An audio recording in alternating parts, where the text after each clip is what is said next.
this war has risked escalation of a very dangerous kind for a long time. Putin has been constrained, thankfully. And now Joe Biden, after his party loses the election, in part because Trump said we have to finish this war in Ukraine and get it resolved, in part because people are sick of endless wars, as a lame duck, as somebody whose party was just vehemently rejected by the American public, makes a decision, or again, when I say Joe Biden, I mean who's ever acting in his name, makes a decision to radically escalate this war on his way out in a way that even the United States previously admitted would be too dangerous to do because it would mean direct US, NATO involvement in the war. We would become direct belligerents against Russia, which is by not just giving the Ukrainian long-range missiles, ATACMS, but authorizing their use deep into Russian territory. And it isn't just authorizing the Ukrainians to do it. The Ukrainians cannot operate these missiles on their own.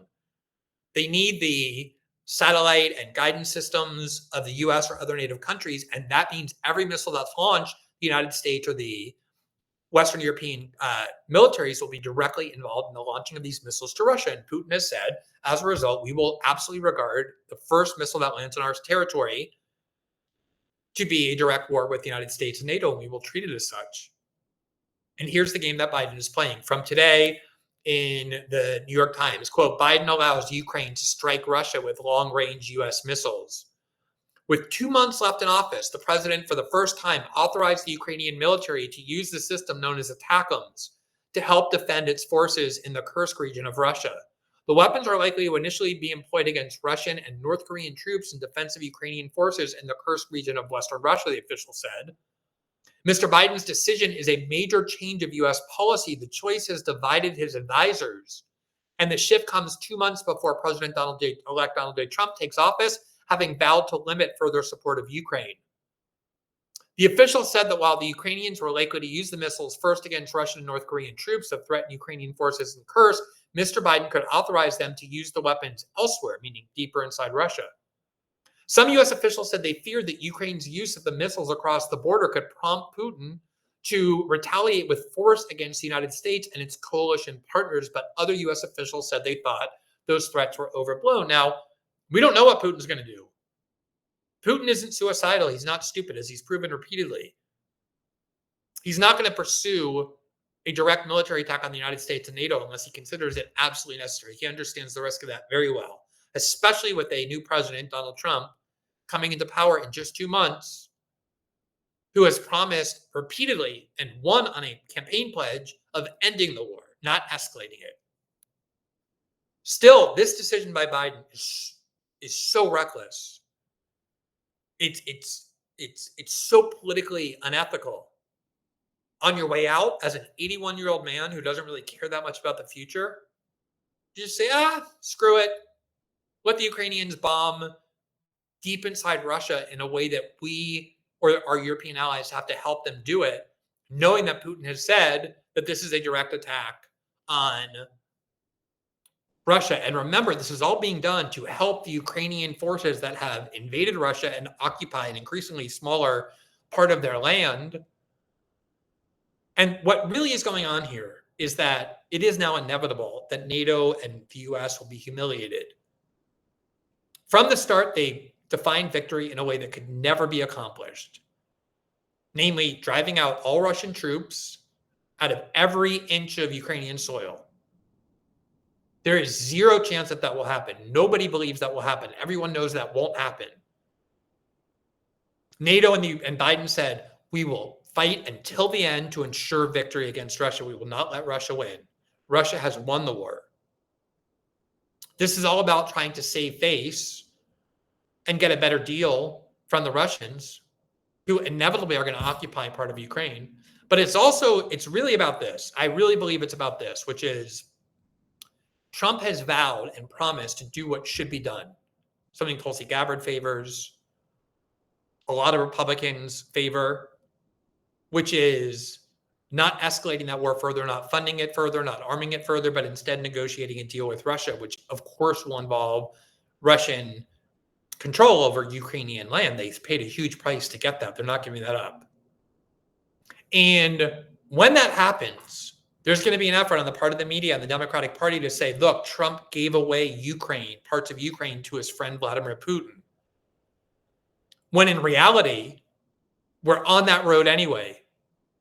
European capitals, American officials, even Ukrainian officials understand that this war has to end. It's far too destructive, and there's no chance of achieving victory.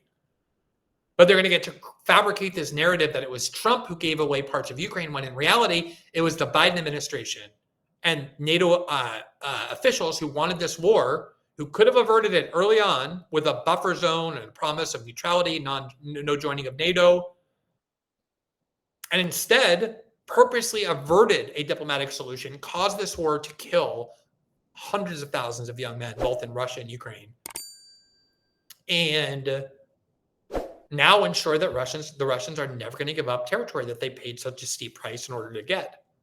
It's not going to be Trump's fault. It's going to be the fault of Biden. Now, here's The Economist offering a very important piece of analysis earlier today about this decision by Biden. And what they're essentially saying is this was something that Biden and his advisors were adamant against doing from the beginning of the war. There was pressure from the Europeans. Keir Starmer, the Prime Minister of Great Britain, flew to Washington to try and badger Biden into allowing and authorizing the involvement of NATO this way. And Biden was steadfast that wouldn't happen. And the reason why the U.S. wouldn't do it is because of how serious the risk of escalation are from doing this. Here's what The Economist recalled. The headline is, Ukraine can at last use its American missiles inside Russia. They're talking about the reasons why the U.S. has refused to allow these attack missiles to be used until now. Quote, the third reason is the risk of escalation. Ukraine has frequently used its own drones and missiles to strike inside Russia. One attack in September took out 3 to 4 months worth of ammunition, but ATACMS strike typically require American assistance with intelligence and targeting, direct American involvement. Vladimir Putin, Russia's president, has as a result said that use of Western missiles in Russia would constitute, quote, direct involvement in the war, which of course it would.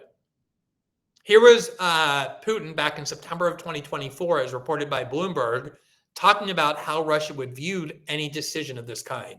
Наносить удары современными высокоточными системами большой дальности западного производства украинская армия не в состоянии. Она не может этого делать.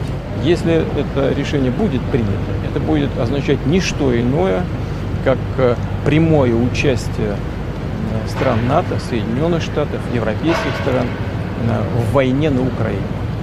Это их прямое участие. И это уже, конечно, существенным образом меняет саму суть, саму природу конфликта. Это будет означать, что страны НАТО, США, европейские страны воюют с Россией. А если это так, то, имея в виду изменение самой сути этого конфликта, мы будем принимать соответствующие.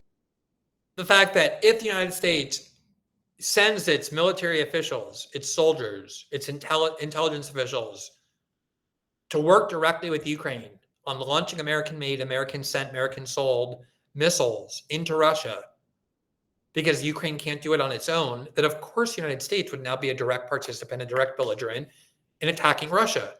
Why risk that? Why risk that kind of retaliation, that risk of nuclear war from an 81-year-old man who doesn't know where he is, whose party has just been soundly rejected, and who's on his way out of the presidency, and the lame duck to make a decision of that consequence, of that danger, is insane. Back in September, the New York Times published an op-ed with the title, Ukraine is running out of optimists. And it essentially talked about how even the hardest core boosters of the war are now admitting that this war has destroyed them, that they have no chance of winning. They're wanting this war to end. All it's doing is killing them and destroying their country, and they know, they've accepted that they cannot beat Russia, that eventually the Russians will control, as they do now, a good chunk of Ukraine. They're controlling about 24% of the country, and every day Russia expands further, a mile, a half mile, 2 miles, further westward into Ukraine, headed toward Kyiv. And Obviously, the Ukrainians want to stop that. They want to stop the Russians where they are, not allow them to get more territory, get the security guarantees that they need, and stop the killing and dying of their citizens. Even in Ukraine, they realize this. And Joe Biden instead is saying, let's just keep pouring fuel on the fire. This is a big reason the Democratic Party lost. Because of the perception that the United States wants to spend its money on everything other than the welfare of American citizens. You go and look at all of these exit discussions and exit polls about the anger. People have anger about the perception we're spending a lot of money to give benefits to people who enter the country illegally that citizens don't have, but they're also very angry about the hundreds of billions of dollars going out the door to help Ukraine, to help Israel. And when people can't afford groceries or basic health care for their kids, of course that's going to make them angry. And it also is just a series of endless wars. And obviously Americans don't wake up and care about who's going to rule various provinces in eastern Ukraine. Why is the United States involved in that war? Again, Tulsi Gabbard questioned the same thing about Syria. And for that reason and that reason only, she's being maligned as a Russian agent. We need more people to question this kind of war consensus. It's destructive. It burns our resources. And it's a very, very dangerous thing to do. And one of the worst things I've seen is watch now someone in Joe Biden's name authorize this extreme escalation that even the Biden administration for years was unwilling to take precisely because they knew how dangerous it was. Thanks for watching this clip from System Update, our live show that airs every Monday through Friday at 7 p.m. Eastern, exclusively on Rumble. You can catch the full nightly shows live or view the backlog of episodes for free on our Rumble page. You can also find full episodes the morning after they air across all major podcasting platforms, including Spotify and Apple. All the information you need is linked below. We hope to see you there.